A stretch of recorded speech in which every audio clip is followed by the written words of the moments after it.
واحدة من أهم نجوم الدراما في مصر في السنوات الأخيرة، الفنانة الجميلة نيللي كريم، مواليد 1974.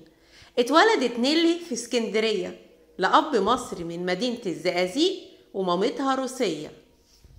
وكلنا عارفين أعمال الفنانة نيللي كريم المتميزة جدا، وأعمالها متميزة لأنها بتناقش عدد من القضايا الشائكة اللي بنشوفها في مجتمعنا بشكل يومي. الفنانة نيللي كريم قدمت العديد من الأعمال الفنية اللي سابت علامة وكان لها تأثير قوي جدا على المجتمع. رجعت الفنانة نيللي كريم مع عائلتها سنة 1991 وبدأت مشوارها الفني، وبدأت في فن الباليه في دار الأوبرا المصرية، وكانت من أهم راقصات الباليه في دار الأوبرا. شاركت نيللي كريم بعدها في فيلم شباب على الهوى سنة 2002، ولكن لم تحظى بشهرة كبيرة. حققت نيللي كريم نجاح كبير جدا وشهرة في فيلم سحر العيون سنة 2002 اللي عملته مع المطرب الراحل عامر منيب. أما عن حياتها العاطفية، اتجوزت نيللي كريم 3 مرات. أول مرة كانت من والد أبنائها كريم ويوسف، لكن نيللي انفصلت عنه واتجوزت للمرة التانية سنة 2004 من خبير التغذية هاني أبو النجا، وخلفت منه بنتين سيليا وكندا. انفصلت عن هاني أبو النجا سنة 2015 واتجوزت من لاعب الاسكواش المعروف هشام عاشور، وده كان في شهر أغسطس سنة 2021. شاركت نيللي كريم في عدد من الأعمال السينمائية اللي حققت نجاح كبير جدا، زي فيلم غبي منه فيه وده كان سنة 2004 مع النجم المعروف هاني رمزي، وفيلم حبك نار سنة 2004 مع مصطفى قمر، وحرب إيطاليا سنة 2005 مع النجم أحمد السقا، وفيلم زهايمر عام 2010 مع عادل إمام، والفيل الأزرق 2014 مع النجم كريم عبد العزيز، وغيرها من الأفلام الناجحة. أما عن أعمالها الدرامية فكانت متميزة جدا. بنت اسمها ذات وده كان 2013، والمسلسل المعروف سجن النساء 2014، وتحت السيطرة في 2015، وسكوت حر في 2016.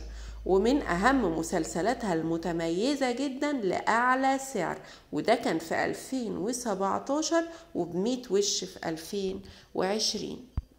جواز الفنانة نيللي كريم من هشام عاشور كان سبب رئيسي فيه أخوه رامي عاشور، وده كان سبب التعارف اللي حصل بين هشام ونيللي، وكان أول لقاء بين هشام ونيللي في الجونة بعد 3 سنوات من أول لقاء ليهم في أمريكا، وكانت نظرته لها مختلفة. حس وقتها ان هي طيبة ومتواضعة، وده اكتر حاجة لفتت نظره ليها. وكان رامي عاشور خايف على الفنانة نيللي كريم من اخوه هشام بحسب كلامه، لانه طبعا كان شايف ان نيللي طيبة جدا وشخصية هادية جدا ومتواضعة. وعلقت نيللي على جوازها من هشام عاشور وقالت: انا ما كانش في دماغي خالص، ولو ما بصيت على انستجرام بتاعه وقلت له انت لذيذ، هشام طلب مني الجواز بعد 3 ايام، والامر بينا بدأ بهزار وبعد كده تم الزواج.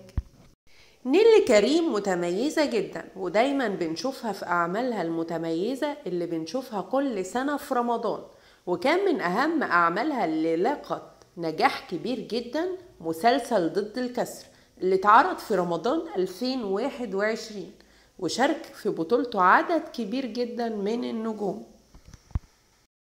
وشفنا الفنانة في رمضان 2022 في المسلسل الجديد أحوال شخصية اللي بتدور أحداثه حول فتاة بتعيش رحلة معاناة شديدة جدا، ولاقى هذا المسلسل نجاح كبير جدا. واجتمع نيللي كريم مع زوجها هشام عاشور في أعمال درامية، وكان من أهمها مسلسل روز وليلى، كان من بطولة نيللي كريم ويسرى، وجسد هشام عاشور دور جوز الفنانة نيللي كريم.